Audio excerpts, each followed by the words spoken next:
This is General Hand Grenade. Welcome to my war room in Prince George, British Columbia.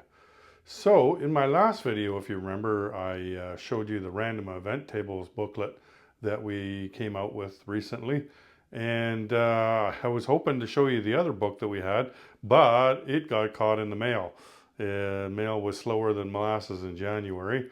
So I've got it now. Let's just take a look at it. Let's get this one aside. And here it is. There we go. It's the rules book. Now these rules are online and you can download them, and many people have.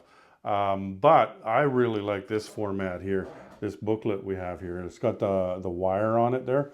So if you were to print off the rules, then you put it in a binder.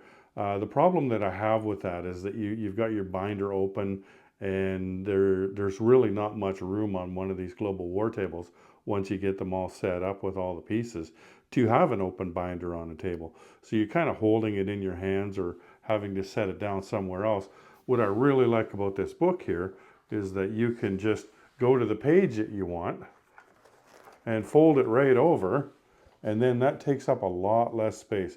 Like we had one of these for the V3 book, rule book for Global War 1936, and I loved it because, you know, like especially with me doing lots of videos, I could put the book down on the table and it really didn't take up much space.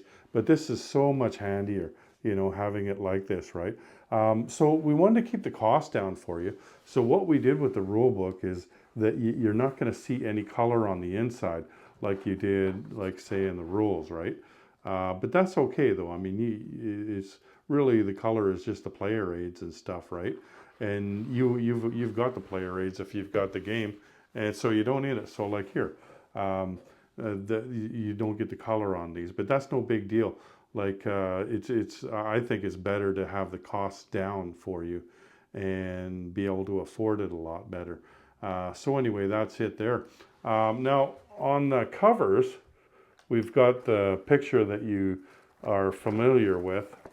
So this picture here, right?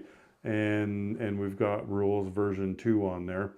And on the back though, we could have just left it white, but I thought that this would be a much cooler thing to do. So we put a nice color picture on there, and we put In Flanders Fields by John McCrae, the poem. We can get away with that because the poem's over 100 years old, and that means it's in the public domain, so you're allowed to use things like that. Old pictures we were able to use in the cards for the card decks because, again, they were over 100 years old. So, you know, it's that's one thing that is helpful with the World War I game. But of course, there's really not a lot of pictures from back then. But anyway, this is great, though. I really like this idea that we had to put a picture on the back and to put that, probably the most famous poem, if not even quote, from World War I. Anyway, so everything is put together and gone over thanks to the community and thanks to everybody who worked on these for years. It took us to build this game, and just before we put the rules out finally, I went through the whole thing and redid them because I I don't know about you, but I could tell, you know, this section here was written by this person and this section was written by that person. So what I did was I went over and I redid the whole thing so that it all came from one source, so to speak.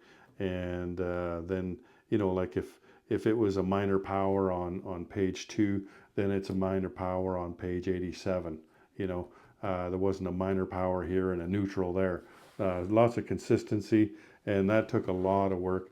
And this is the culmination of all that work, is this booklet right here. So I'm not sure how much it costs. You'd have to look on the website, but I'll put a link to in the description box below the video of where you can get this book. And if you want, go ahead and get it. Anyway, that's all I got for you today. So take care, everyone. General Hand Grenade out.